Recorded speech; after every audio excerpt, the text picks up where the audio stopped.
નમસ્કાર, good morning. બાલાર્ક high school સરસવણી પાછળ દ્રશ્ય દેખાય છે તમને. હાઈસ્કૂલમાં છું. અહીંયા એવી ખબર પડી કે ધોરણ 10નો એક બાળક છે અને એ બાળકના પિતા નથી અને માતાને બંને રહે છે. હવે સમજો પિતા વગરનો બાળક હોય એટલે એના કેટલા અરમાનો એને મારી નાખવા પડતા હોય છે. બધે જ મહિપતસિંહ ચૌહાણ, પોપટભાઈ આહિર, ખજૂરભાઈ પહોંચી ના શકે. ક્યારેક આપણે પણ થોડા ઘણા કોન્ટ્રીબ્યુટ થઈ અને કામ કરવું પડે. મારા ગામના અશ્વિનભાઈ પટેલ, જેઓ ઓસ્ટ્રેલિયા રહે છે ઘણા વર્ષોથી, બંને પતિ પત્ની શિક્ષક હતા અને ઓસ્ટ્રેલિયા રહેવા જતા રહ્યા છે. એમનો એક વખત મને ફોન આવ્યો કે કેતન, આપણે લોકો માટે સારું કામ કરીએ. તો એમના સહયોગથી હું ઘણા બધા કામ કરતો હોઉં છું. તો અશ્વિનભાઈ બેહચરભાઈ પટેલ મારા ગામના છે, વાઘરોટાણાનો, હાલ ઓસ્ટ્રેલિયામાં છે. અને એના સિવાય પણ બીજા ઓસ્ટ્રેલિયા, કેનેડાના જે થોડા ઘણા મિત્રો છે એ ઘણી વખતે આવા વિડીયો જોયા પછી મને સામેથી ફોન કરતા હોય છે. તો આપણે એ બાળકની મદદ કરવા માટે જઈએ. તો ભાઈ તુષારના ઘેર જઈએ છીએ આપણે, અને સરસવણી ગામ. તુષાર કઈ બાજુ ઘર આવ્યું? ઓકે.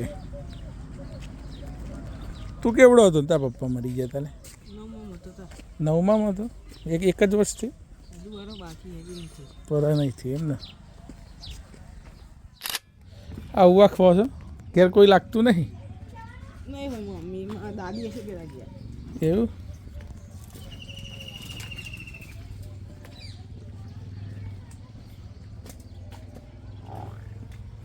શું થયું હતું? તારા પપ્પા બીમાર હતા લે? એવું?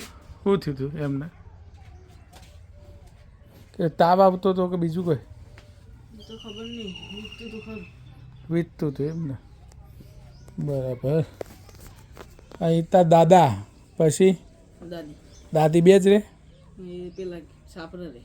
બરાબર. હા, દાદા દાદી સાપરે, તારા મમ્મી બે. તું એકલો જ છે તો બેન ખરી તારા? મારા ભાઈ ખારું ધ્યાન. એ કેમ ભણે છે? મિલવાનું. એવું છે એમ ને? આ એક ડોબું રાખ્યું છે એમ? તો આ જ છે ભાઈ તુષારનું ઘર. તો આ તુષારનું ઘર છે. 4/1/2025 એના પપ્પા ઓફ થઈ ગયા છે અને બે ભાઈઓ છે ને મમ્મી કામે ગઈ છે. તુષારને સ્કૂલમાંથી જ લઈને આવ્યો છું. આ એનું ઘર છે. તો તુષારને કહીએ કે લે, આ ભાઈ અશ્વિનભાઈ બેચરભાઈ પટેલે આપેલી એક નાની એવી રકમ છે, એમાં ઘરમાં જે જરૂર પડે એ લાવજો. અને ક્યાંય પણ જરૂર પડે સ્કૂલમાં, તો હું સ્કૂલમાં આવું ત્યારે મારું પર્સનલી ધ્યાન દોરજે. શરમાયા વગર મારા જોડે આવી જવાનું અને જે જરૂર હોય કહેવાનું. હા, સારું, મળીએ છીએ.